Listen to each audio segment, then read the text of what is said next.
L'époque cambrienne donc est suffisante pour faire effondrer la théorie de l'évolution. L'époque période cambrienne de nos jours donc beaucoup de groupes vivants donc c'est la période donc où ces groupes d'êtres vivants sont apparus soudainement et ça s'est fait donc tellement à grande échelle qu'ils parlent donc les scientifiques parlent de l'explosion cambrienne donc selon les imaginaires donc de la théorie de l'évolution donc il parle donc comme un arbre généalogique donc, et donc ceci est souligné beaucoup dans les revues darwinistes et cet arbre imaginaire est fréquemment oublié donc c'est leur prétentieux mais est-ce que dans la réalité ceci produit ainsi? Très certainement non, même donc tous donc les phylums d'animaux donc sont venus en un seul moment sur Terre, donc dans la période cambrienne.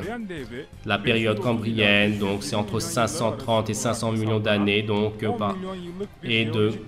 c'est une période géologique de 10 millions d'années. Dans l'intérieur de cette courte période, tous les phylums donc d'animaux, alors qu'ils avaient sans aucun manque, se sont tous présentés ensemble, sont apparus tous ensemble, soudainement.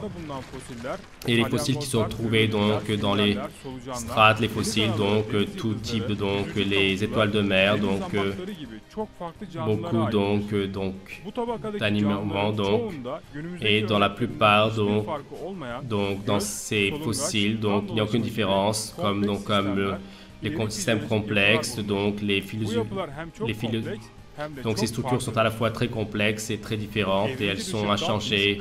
Et Richard Dawkins, donc, il exprime ainsi comment l'explosion cambrienne fait effondrer la théorie de l'évolution. Les fossiles qui se présentent à l'époque cambrienne, comme si ils n'avaient subi aucune évolution, c'est comme si ils avaient été placés là-bas, dit-il. Un autre donc évolutionniste, Stephen Jay Gould, dit Darwin, donc, à part l'explosion cambrienne, il n'y a rien d'autre qui le gêne plus que cela, dit-il.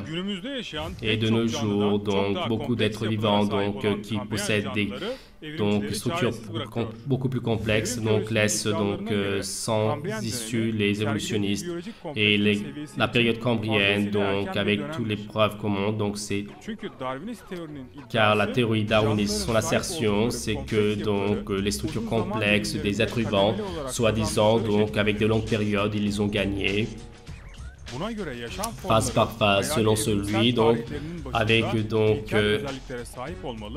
il doit présenter donc des structures primitives et que les structures complexes doivent être gagnées après une longue période d'évolution. Or dans l'histoire des êtres vivants donc montre un tableau tout à fait contraire. Les premiers donc créatures ont les mêmes donc structures donc les yeux, les pattes, la bouche, le nez, l'estomac, ils possèdent déjà cela. Par conséquent, la complexité donc dans l'histoire des êtres vivants. Donc, c'est une particularité qui s'est produite dès le premier moment. Depuis le premier moment donc ils sont apparus, cela existe. Et donc, Philip Johnson de l'Université de Berkeley, donc cette réalité que présentait donc la pathologie, et donc a expliqué ainsi la théorie de darwiniste, donc l'être vivant donc, et donc prévoit que donc ils évoluent donc avec une petite phase, et donc ainsi. Et avec une première être vivant, organisme vivant, donc ils sont divisés, donc ils doivent former plusieurs autres catégories, mais les fossiles d'animaux, donc en fait, montrent que ce triangle à la tête en bas, donc les phylums, donc dès le premier moment, donc sont tous existés, et ensuite, donc leur nombre continue à diminuer. Et comme Philip Johnson le détermine, donc les phylums, donc tous les phylums, donc sont apparus en un moment et dans les périodes à venir, après, dans les temps à venir, après, donc une partie des espèces sont disparues. Et donc la signification que beaucoup d'êtres vivants, de créatures, espèces se présentent soudainement. L'autre nom, c'est la création.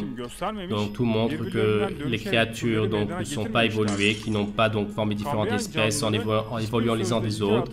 Et donc les êtres vivants de la période cambrienne donc sont apparus tout d'un coup donc et le monde des animaux donc près de 50 phylums donc il y a 530 millions donc les créatures de l'époque cambrienne donc a fait effondrer à la base la théorie d'évolution. La théorie d'évolution donc a fondu devant cette réalité. Et dans les siècles passés, les êtres humains, donc ce qu'ils soutenaient, que le monde, donc ces imaginations, comme quoi le monde se trouvait sur le dos d'une grande tortue, et donc pour les générations à venir également, ce sera donc un sujet de comédie. Et donc les êtres humains, les professeurs de Nobel, les acteurs, donc à une telle comédie, donc ils ont cru, et comment donc ils ont été tirés derrière une imposture, ils n'ont pas pouvoir de donner de signification à cela. Le 21e siècle donc sera donc pour tous les environnements des cercles darwinistes donc une période donc de honte.